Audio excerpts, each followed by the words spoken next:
back to my channel. My name is Kayla and it has been a long time since I posted a video. I want to say early September, and maybe even August. I don't even remember. It has been a crazy couple months, and like in a good way, but still crazy. And I'm like, I want to do the end of the year videos, and kind of one of my goals for 2025 is to try and do this again. And because I was having fun with it, and I like the community and all of that aspects of it, and just rambling about books. So I'm like, where do I even begin? Because I could do my best books of the year, like 2024, because those are like my favorite videos to watch. But I feel like I haven't talked about like the middle of the road books or any books. I literally don't think I've talked about a book that I've read. Maybe August was the last wrap up I did. Might even have been July. So what I figured I would do is, as my first video back, I would do just like kind of a rapid fire, quick little summary and review of every book that I've read in the last 6 months. And then after that, I'm gonna do the end of year videos and the beginning of the year videos, etc. So I'm gonna have to, I don't remember anything, so I'm gonna have to like get on my phone. So, oh my God, my glasses are dirty. Okay, glasses cleaned. To wear my glasses, I've been trying to wear my glasses more when I read and I'm on my phone and screens, because it reduces eye strain, and I get headaches with eye strain, and I get headaches this time of year because of the cold and the weird dryness anyway. So anything I can do to decrease that is great. Yeah, so I have storygraph open, so I'm going to be referring to that because, again, it has been so long. The last wrap up I did was June, July, and then I talked about some books I was reading in August when I was doing an attempt at a vlog.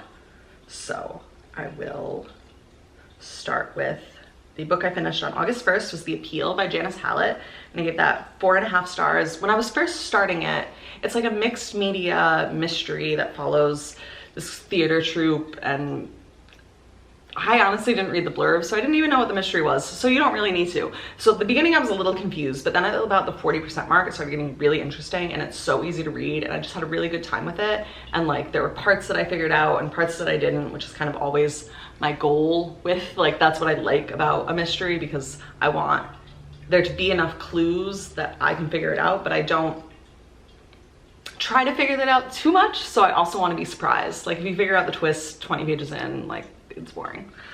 So yeah, I definitely recommend that. And I bought another Janice Hallett book, and I'm excited to read that.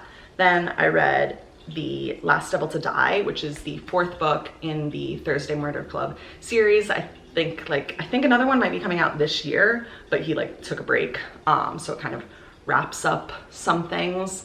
And I gave that 5 stars.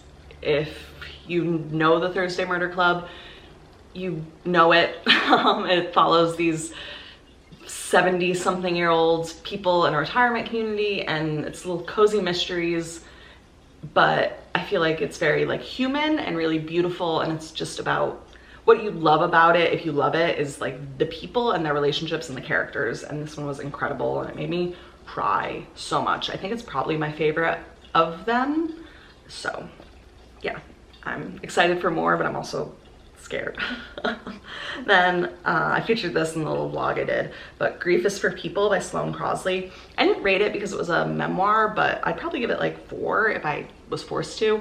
It tells the story of her, basically like a month apart, she was robbed, and then her one of her like best friends died by suicide, and it was just kind of these 2 big losses, and this idea that like grief is for people, but then even with that type of loss, it's really hard to connect with people with it because nobody really wants to talk about that. So, and I have personal experience with that type of loss, so it's very good. It's a little raw, so I don't know if I'd recommend it unless you were, I'm a decade out from that loss, unless you're like separated from it a little bit. But it was really good, and she's a good writer. I don't know, it was a nice memoir and easy audiobook to listen to, which sometimes I want. Then I was just in like a rereading kind of mood because I felt a reading slump coming on after reading a really sad book, and like kind of two really sad books because The Last Devil to Die is also pretty sad. So I was like, I want to read The Bad Beginning, the first in a series of Unfortunate Events books, and I read it when I was a kid and I loved it. You know, it follows the Baudelaire orphans and the scary Count Olaf, and the audiobooks are great. That one I really enjoyed. I don't remember who the narrator was. I also read The Reptile Room, and Tim Curry's the narrator of that one, and he's obviously incredible. Then I read We Play Ourselves by Jen Silverman and gave that 5 stars. I'll have to figure it out, but I'm pretty sure that's my favorite book of the year. It's kind of a coming of age novel, but of a woman in her 30s, which I like as a woman in her 30s. Not everything needs to, you keep coming of age after 17, you know? And she's like a writer. She writes plays, and she has this huge disaster in New York, so she kind of runs away from her life in LA and stays with her friend there, and kind of tries to find herself and reinvent herself. And it's all about how maybe you don't get a comeback, or maybe you do, and maybe your comeback's not what you thought, and maybe your life falls apart and you have to figure out how to not even rebuild from the wreckage, but just be like, that was a wreckage and I can't fix it, and I'm just gonna take a step back and control what I can, you know? So I really, really enjoyed that, and Jen Silverman's a good writer, so excited to read more from her. Then again with the rereads, I think I saw somebody on here was reading the Chronicles of Narnia, and when I was a kid and I read the Chronicles of Narnia, I started with The Magician's Nephew, which was like chronologically the first, and I loved it. But then when I went to read The Lion, the Witch, and the Wardrobe, I didn't like it. It felt, I don't know, more kiddie. I didn't really like the kids in it. So I think I only read 4 books in the series and then like gave up on it as a kid. So I was listening to that one and The Lion, the Witch, and the Wardrobe at first, and then The Magician's Nephew, and yeah, I enjoyed it. I don't know, it's a kid's book, and it's a kid's book that I like read, but definitely as an adult I have so much more like understanding of the kids. Like they're just kids and they make mistakes, but when I was 8, I was like, how could this 8-year-old do this? I would never do this. And it's like, some 8-year-olds suck a little bit, you know? So I enjoyed that. And then I also read at some other point The Magician's Nephew again, and I do still like that one a little better. I don't know, I like a world creation story, but both of them are so heavy-handed religiously, and I tried to read The Horse and His Boy, and I felt like it was like heavy-handed religious in a way that was like making me a little uncomfortable. So I think I'm unfortunately done with that. I don't know, like I don't have a problem with religious stuff, but I'm just kind of like, at a certain point, like, is it even, I could just read the Bible. I don't want this, I don't know.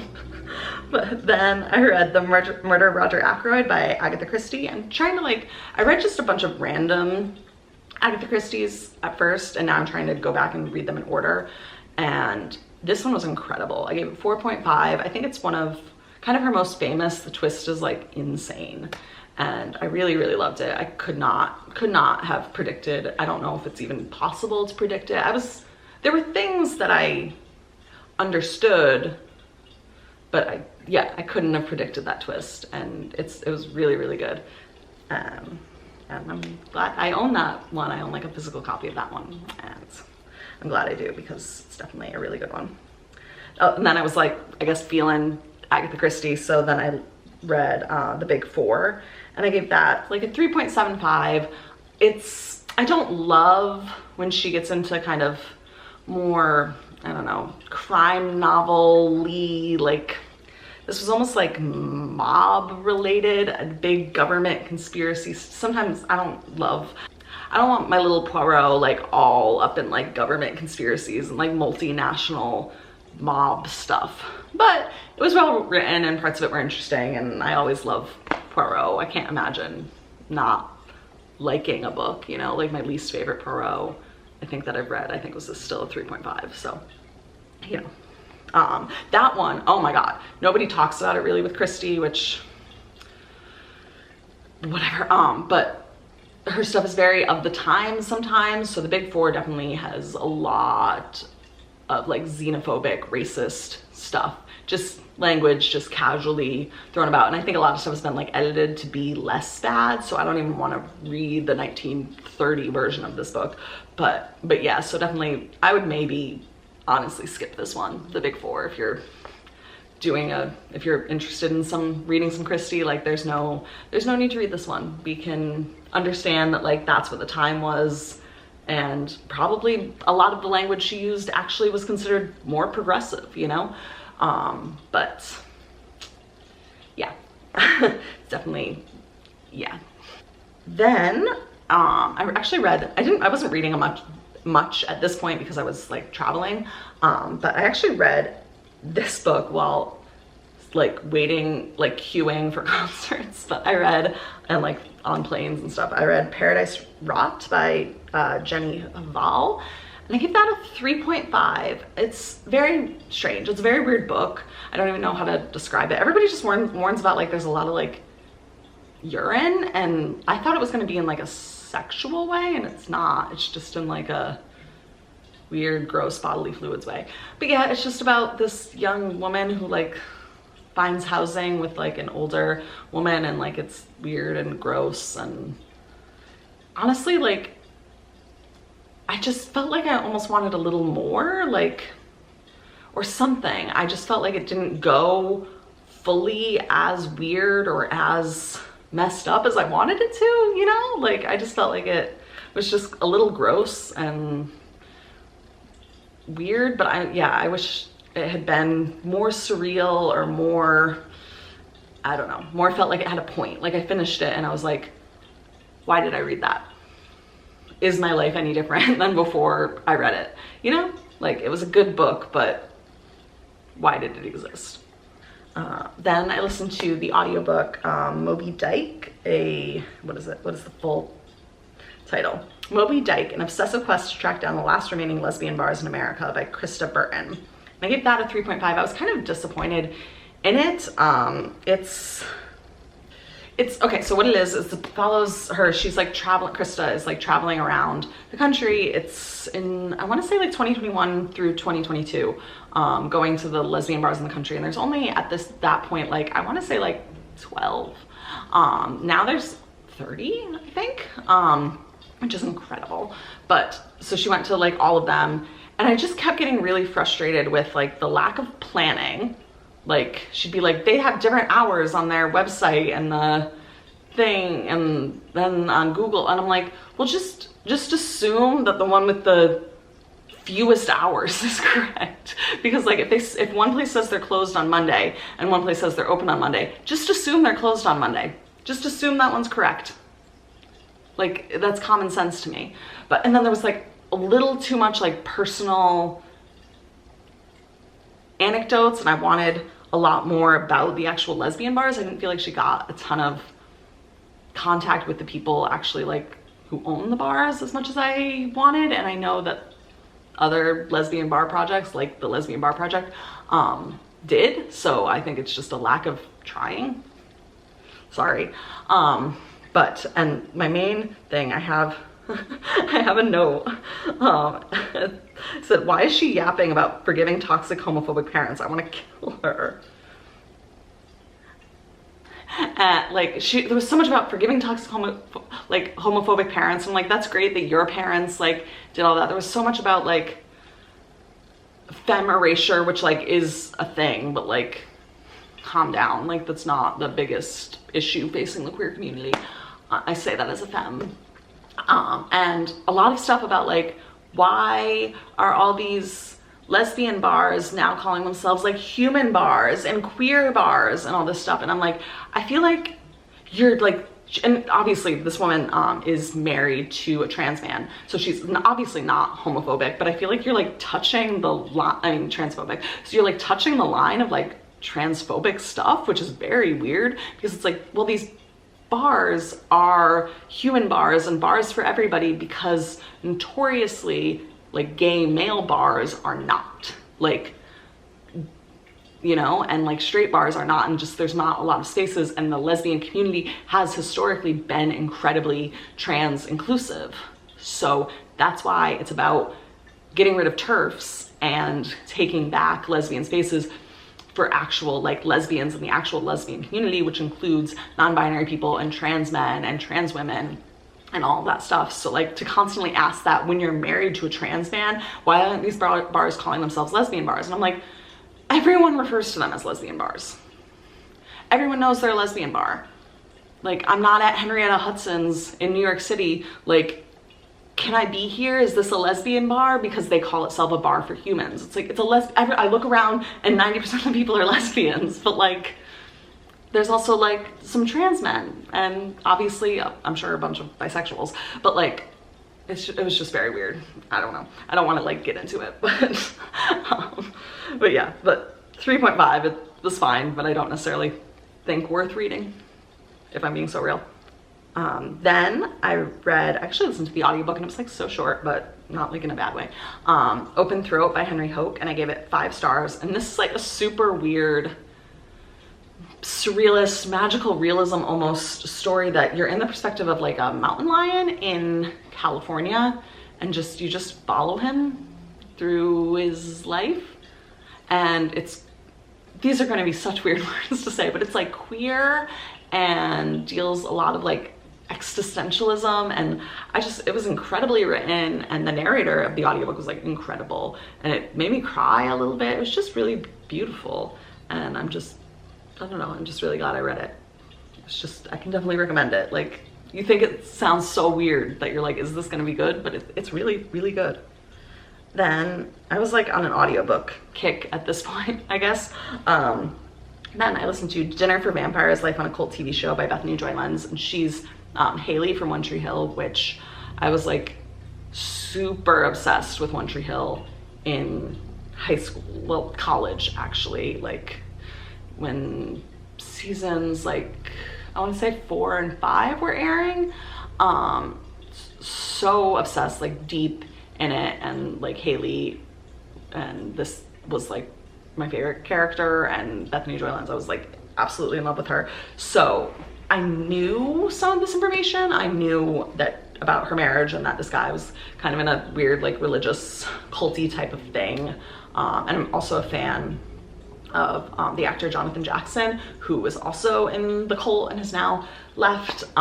So I was very interested in like her life story and all of that, and she narrates it, and she actually got some of the like cast members of One Tree Hill to like do little bits too, which was cool. And I just thought it was really good, but I think some people go into it expecting it to be like a sensational cult, but it's not. It's literally just like a small family thing, and I think that what it does really well is show you that like kind of almost anything, you know, like Cultish, that book, like almost anything can be a cult. Like this just started as like a prayer group, and then it became a cult, and she's lost so much by leaving that, and so much of her career has been impacted negatively because of the choices they made her make. Like she had an opportunity to be on Broadway at one point, and they wouldn't let her do it, and like stuff like that, and she gave them so much money, and it's such a mess. And it's a really, really good book. And again, I struggle rating memoirs and stuff, but I gave it 5 stars because it was that good. It's basically like a memoir. I'm either gonna give it like 5 stars or leave it alone. And then I listened to another memoir and read a little bit of it, which was called Nothing General About It, How Love and Lithium Saved Me on and Off General Hospital by Maurice Bernard, who is an actor on the soap opera General Hospital. He plays Sonny Corinthos. These names either mean something to you or they don't, but he has bipolar disorder, and it just goes through his life and talks about his time getting diagnosed and the ups and downs of it. And I think it was really interesting. I love kind of memoirs that really are from the perspective of people with mental illnesses. So yeah, I enjoyed it. It wasn't like the best written memoir, but it was interesting. And then I listened to Wintering, The Power of Rest and Retreat in Difficult Times by Catherine May, and I gave that a 5 stars. That's another, it's another kind of non-fiction-y memoir, basically following her through this period of her life where like her husband got sick and then she got sick. Like she had some like almost like chronic illnessy type flare-up deal going on, is what it sounded like to me. And so it follows her like through the winter. But what's really interesting about it is like she goes into different cultures and their winter and what they do and what the different like seasons are, and like what midwinter and what January is like in Finland and stuff like that, and a lot of stuff about like rest and retreat and relaxation and how it's important to like, whether it's literal winter like right now or like emotional winter, to kind of let yourself rest and when you need to. So I really love that, and I found it all really helpful and relatable. And then I went and I read her, I think it actually came out, yeah, it came out in 2018, so it came out before it, The Electricity of Every Living Thing, which is another memoir of basically she, over the course of a year in like section hikes, hiked this like South Coast trail in England. She lives in England, and discovered things about herself and did all this stuff. And the main thing that that book is actually about is about her autism diagnosis as an adult. So when I started reading that book and I was like, oh, she's autistic, that's why I found everything in Wintering so like helpful and relatable, because I have ADHD, so we're like neurodivergent buddies or whatever. So I really enjoyed that. I just thought it was interesting. There's not a lot about kind of adult diagnosis of autism, especially in women, and I found it very interesting, and interesting to like hear different things about that I didn't understand about autism. Like she talks about how like part of why she gets so overwhelmed in like crowds and like the touching is because like that's where the title comes from, like the everything has like electricity to her, so sometimes she gets really overwhelmed with the electricity. Then this is just a little library book that I barely count as a read, but that's The Green Witch Guide. I enjoyed it, but I just kind of flipped through it and learned some stuff about kind of like plant magic and herbalism and different meanings of things like that. So that was, I don't know, just a little, it's like reading a textbook on a really niche topic. Then I was like, I don't even know what I'm in the mood for right now, so let's just see what audiobooks I can get right now. So I've never read a Gillian Flynn book. Gillian Flynn? I don't know how to say it. But and like I haven't read Gone Girl, nothing. So I just randomly got Dark Places was available, and it follows like this, she's now an adult, but when she was a kid, like her whole family was like killed in like a massacre. It was very messed up.